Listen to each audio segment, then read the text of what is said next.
you own a carbon steel knife or have been thinking about getting one, you've probably heard the term patina thrown around, which is actually Latin and carries no pitched vowels, so it should technically be pronounced patina. But even as a meme is defined as an element of culture or system of behavior passed down from one individual to another by imitation or non-generic means. Though definitions evolve in popular culture and use, patina it is. In the early days, knives were mostly made of carbon steel, which tends to be more reactive and hold a better edge as compared to stainless steel. Carbon steel tends to be more susceptible to rust and can discolor with general use. It can be good or can be bad because of the lack of chromium in carbon steel. So this is a really beautiful sample of chromium.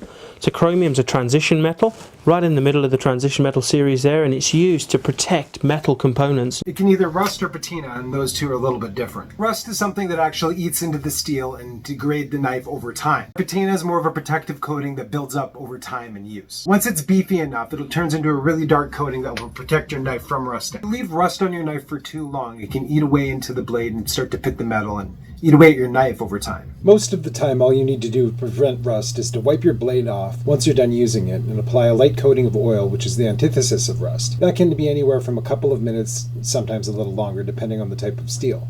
Some knives come with removable scales, like this BPS Adventurer. For this, on this particular knife, you're just going to need a 10 Torx bit.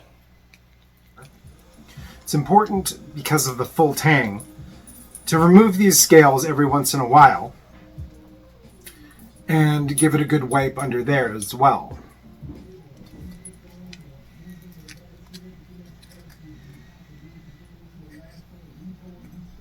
As you can see, that's either dirt or patina. Let's give it a wipe and find out.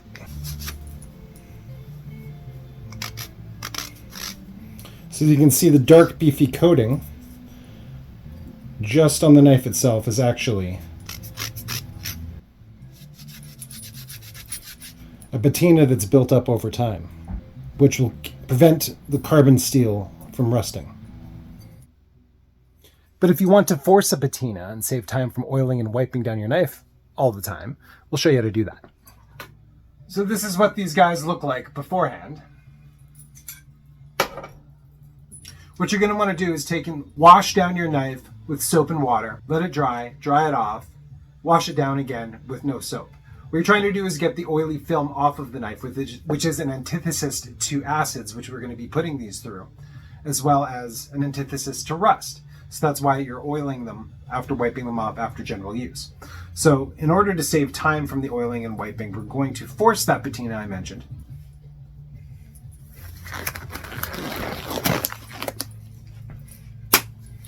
There's always something so sexy about that. So you've soaped and wiped down your knives. They're dry, they're ready to go. What you're then going to want to do is take some rubbing alcohol, which we don't have, so we're going to use some 100 proof White Lightning vodka, which will do the trick. Get it on a cloth, wipe that blade down. This will just remove any last bits of the oils and any dirt that's still clinging to the knife. Get that all wiped down and then dry it off. As I mentioned, that oil is not only the antithesis of rust, but also the antithesis of acids, which we're going to apply right now. Here we've boiled some vinegar, and we're going to utilize the acids in said vinegar to hopefully patina the knife. We're not sure if it's going to rust or patina, but we'll see. When doing this, the idea is to give it 5 to 10 second increments to see how the knife is being affected by the vinegar.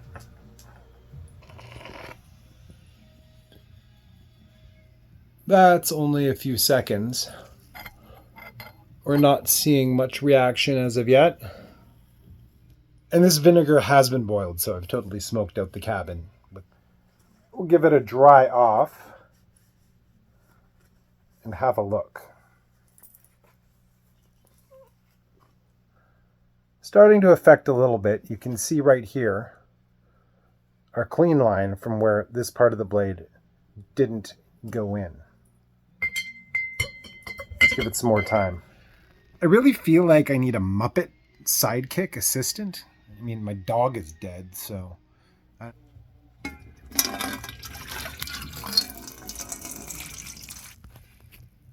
We've decided to let this guy soak and just really saturate it and see what it does. In the interim, for our next experiment, we've decided to not use this knife because we like this knife the way it is. Instead, we're going to go a little beefier. You remember that carbon steel hatchet we picked up? Featured in a couple videos ago with the old Pioneer burning measurements that we placed? Well, we're going to tackle this guy. For this, you're going to want to find some mustard, and just some cheap old mustard. No offense, Frenches. And it's basically the vinegar that we're going to be interacting with within the mustard, but the paste allows you to make some more interesting designs.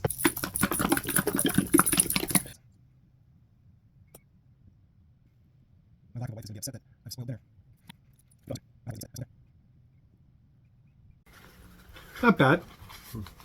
Pretty cool patina. A little less oiling and a little less wiping to be concerned with for the future. Let's get the scales back on. Of course, it can't hurt to oil it back up a little bit. Probably a better idea than just not. So used to doing that with these carbon steel knives anyway. So we're going to slap on a little bit of coconut oil. Get it all nice and shined up. Don't worry, this isn't the oil I cook with. It is, however, the oil I everything else with. There we go, nice and shiny.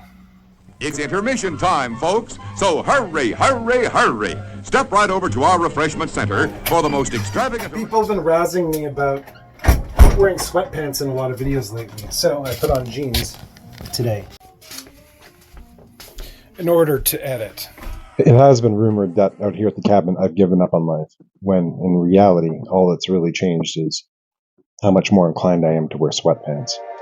Never mind the intermission, it's been overnight, and we're about to go see Bob down the road about a weld on my suicide shift. But first, let's check out and see how this turned out.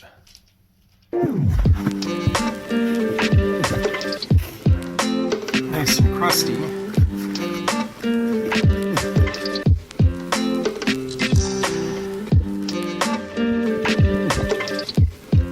Not much going on here except for a bit of a yellow stain.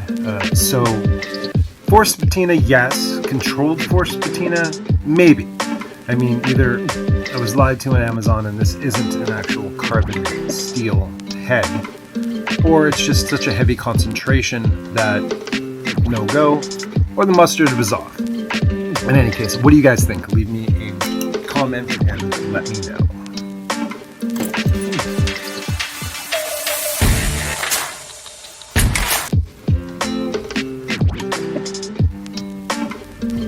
Using some tea because it's close by. Whoa!